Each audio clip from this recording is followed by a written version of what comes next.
Hey traders, I'm Justin Benzinger, a trade risk and resolution specialist at Schwab for over 5 years. Today, I'm going to answer your questions about the Thinkorswim trading platform.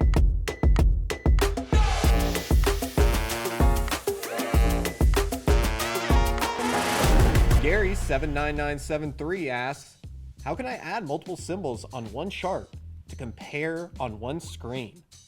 So what you'll go ahead and do is you'll go to your Thinkorswim, we'll go to the chart section and type in our symbol. We'll use Apple for today. And then we'll want to go to our Studies tab. You can go to Studies, Edit Studies, and search for the comparison study. Once you've added the comparison study, you can add multiple of them.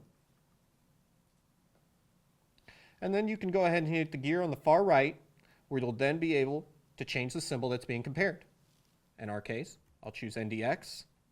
And you'll want to remember to differentiate the colors, so that way you can tell which line is which. In our case, I'll make NDX green, and then you'll hit OK again.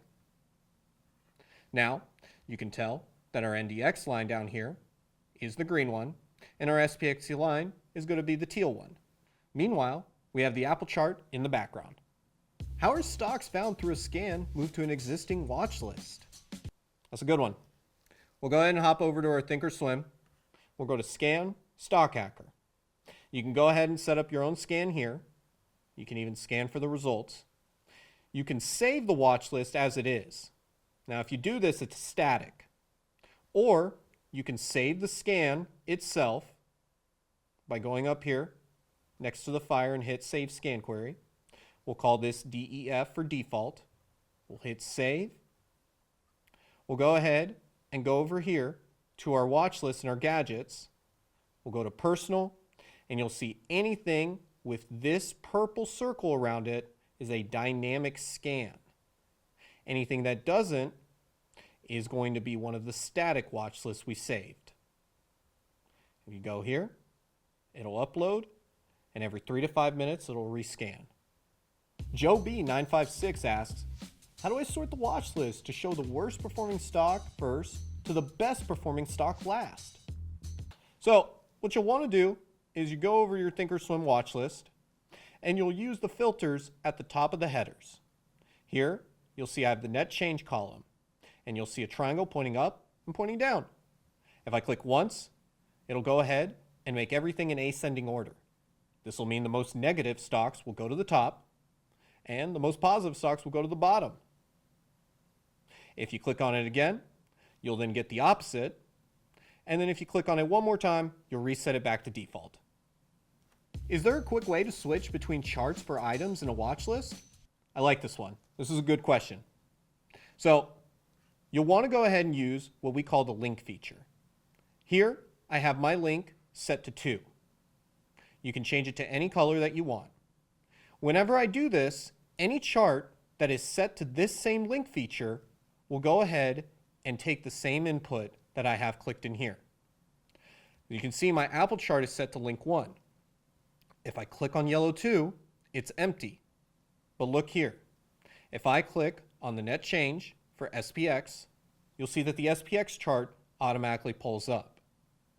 You can do this with multiple charts by hitting the link feature, setting them to yellow 2, and then anytime you switch between your watch list here, such as going to QQQ, you'll see that all the charts with yellow 2 suddenly have the input QQQ. How do I change studies so I can choose the amount of days for my averages? That's a great question. What we'll want to do is when we're on our Thinkorswim under charts, you'll see I already have a simple moving average study. We'll go to Studies, Edit Studies, and what we'll see is that we currently have it set to 5. If you hit the gear next to the study, you'll see length 5. You can go ahead and either type in the number or simply increase it by the plus increment. Let me increase it here to 10, and then you'll hit OK. You'll see that the 10 took effect, and then we'll hit OK again, and now we'll see that our simple moving average across this chart is based on 10 days instead of 5. I have a lot of studies and can't see the data at the top easily. How do I make this easier? If we go over here to Thinkorswim, you'll see I have a lot of studies, and I can't see much at the top for my data points. What we can do is we can go to the gear, and then we can go to data box and change it either to floating or fixed. Floating, we'll go ahead and set it up to wherever my cursor is, the data box follows. If we go ahead and change it to fixed, you'll see the data box is now in a separate window, and I can place it anywhere on my screen.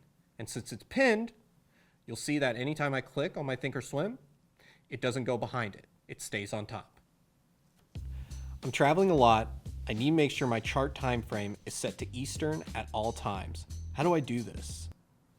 On our Thinkorswim chart, you'll want to go to the gear, and then you'll come down here to time zones. Currently, we already have it set to New York, but if we click on it, if we needed to set it to, let's say, Tokyo time, we'd click on it, hit OK, and now you can see the hours at the bottom are reflecting the time zone that I've selected. What do bid and ask mean? Which do I click to buy or sell? So usually what you'll want to do is the bid is to sell and the ask is to buy. That's because we're going to meet buyers at the bid and we're going to meet sellers at the ask. Where can I see how many calls and puts have traded in a stock today? And what does the PC ratio mean? That's a good one. So you can see where all the puts and calls have traded under option statistics under the trade tab. And PC ratio stands for put to call ratio. We use this in order to gauge how many puts to calls are people buying. People buying more puts could mean they expect more downside.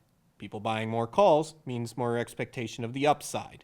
What you'll do is you'll go to the trade tab, and under all products at the very bottom, you'll see today's option statistics. Here, you can see the total calls and the total puts. And over to the far right, you'll see the PC ratio.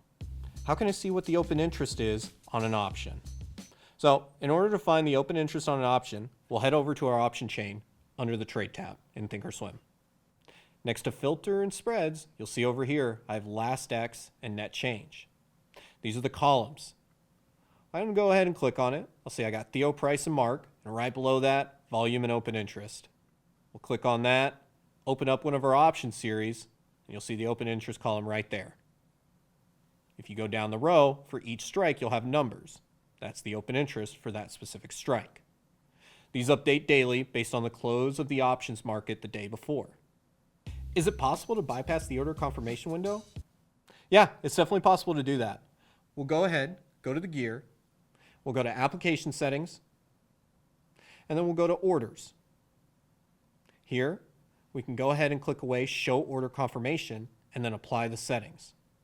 But be warned, once that order goes live and hits the market, if you don't cancel it in time, it could come back filled. Sandy B6616 asks, can the PL colors on the monitor page be changed to red or green? You bet they can. You'll see at the top right, you'll go to your gear and go to application settings. There, we'll come down to display. We'll see in the middle of our display we have show color price ticks and then an empty box for position statement.